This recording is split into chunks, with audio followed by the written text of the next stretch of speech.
All right, so now we're gonna make some handles. I would always make my handles with my pots nearby. So I'm probably not gonna make a handle for this. I'm just gonna leave it this hourglass shape. So we'll put this one away and we'll work on that one later. Let's make a handle for this guy. So everyone's gonna make a handle. So I kind of first kind of eyeball it, kind of think about what kind of handle I want on here. And then I'm gonna get out some clay. So everybody bust out a piece of clay, probably like that much, like as if like your hand could go around it, like that much fit in this palm of your hand. And then, so we would love to wedge. Oh, make sure it's kind of good clay, meaning don't use clay that you've thrown like 20 times or something. Get clay that's new out of the bag. And we would love to wedge this clay. So what do I mean by that? It's hard to wedge this clay so small because you're kind of like, It's not, the way we wedge isn't really meant for this. So there's a different way we can wedge clay is we can roll it out into a coil. Right? And then, see, I made like a fat coil, and then I just roll it up on itself like that. You see that? And then I squish it down out into a coil, like that, and then I roll it up on itself. So how many times should I do this? Like 5 times, 6 times maybe. So, and we don't have to do it that much because we got good clay out of our bag. Fresh, good, awesome clay, right? So like that. I'll do it maybe one more time. There. So you see, roll it up like a snail, squish it out, roll it. Now we're going to roll it out into a coil. So we've done this part before, right? We're just going to take our fingers and roll. Ooh. Roll, roll, roll, roll, roll. And we want this coil super round and happy, right? Super round and happy. So let's say you already can kind of tell that your coil is not going to be super round and happy. Let's say it's kind of flat and it's going like that, right? Guess what you do? You just roll it up like that again, and then you just start over, right? Don't continue on. If it's looking not good already, just start over. Does that make sense? And eventually just keep doing that until you end up with a fairly round coil. Let me show you how thick we want it.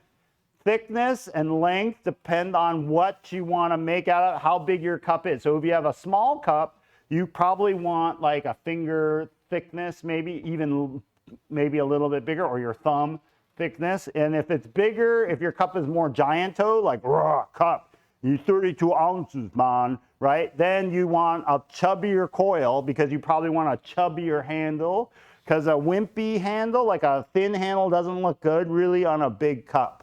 They kind of just don't, you know, like having like small arms on a big dude, right? Or something like that. It just doesn't work out, right? He doesn't work out, that's why. Small arms on a big dude.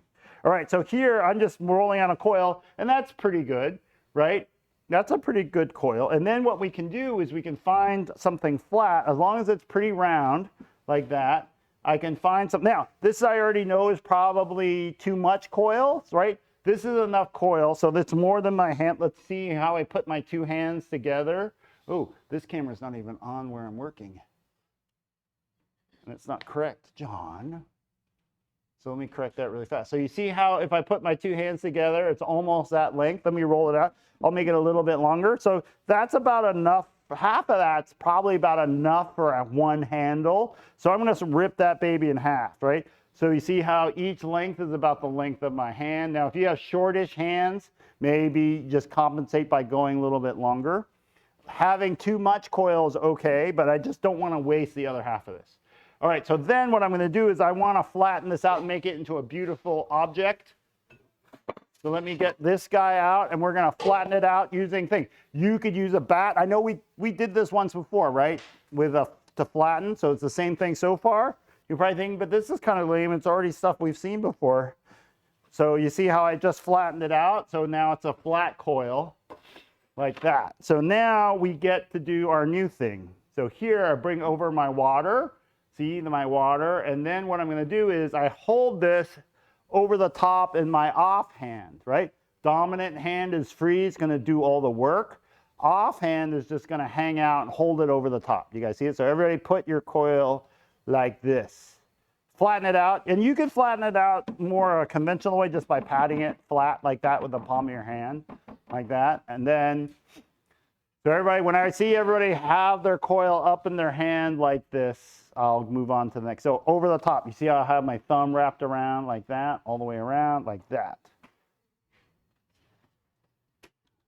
All right, people are almost there. I'm going to pause the recording because we'll wait.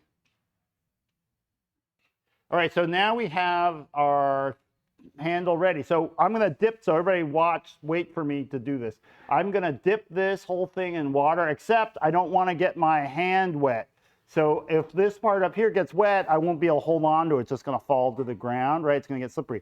So watch this. I'm going to dip this whole thing in water up to about there, like that. Bloop. So everybody do that. Bloop. Out. Make the sound. Bloop.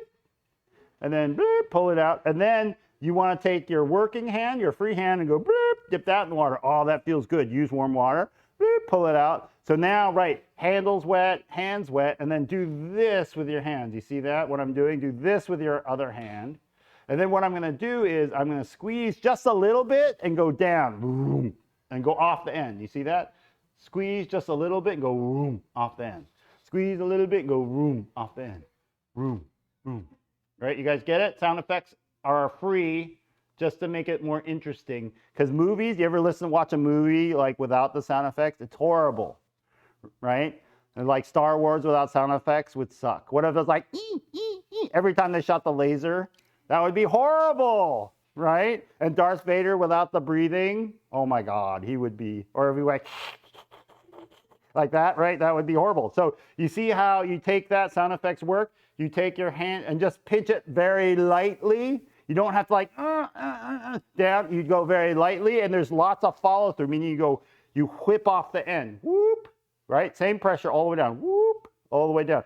And then watch, every once in a while, I turn it 180 degrees. I grab it with this hand and I rotation it, because there's a tendency when you do this to kind of pull away, right, that one direction. So by rotating it, it keeps it from kind of tailing off in one direction. Whoop. So what are you really doing? By not pulling on it too hard, you just do it a bunch of times. Whoop, whoop, whoop, whoop. And then you turn it. Whoop, whoop, whoop, whoop. So in a way, you're kind of smoothing it out, right? So we're trying to keep it from looking less hand-built and more regularized, right? So some of you are not going to get this. It's not turning out right. That's okay. You're going to get it eventually. So you see how sometimes, especially the bottom, looks a little mangled, right? Some of you guys will see that. It just doesn't look right down there. So what you can do is, instead of like, you can just pinch part of that off, right? I'm just going to pinch that bottom. Oh, I'm now just stuck with good stuff. And I go whoop, whoop, whoop, whoop. And then I'm doing it way faster than you should. Let's do it the way we should. Whoop, whoop, whoop, whoop, whoop, whoop. So that's a proper sound effect, right? So if I do the wrong sound effect, I go, that doesn't work, right? See, that doesn't work, right? Whoop, whoop, yes, whoop, whoop. That's perfect, whoop, whoop. And then you see how it makes it look more regular. So what are we trying to do? We're not trying to actually really make it longer. We're just trying to make it look more regular. So why a pulled handle? In general rule of thumb is that pulled handles seem to look better on thrown things, right? So we're throwing, so we're doing pulled handles. This is kind of a skill.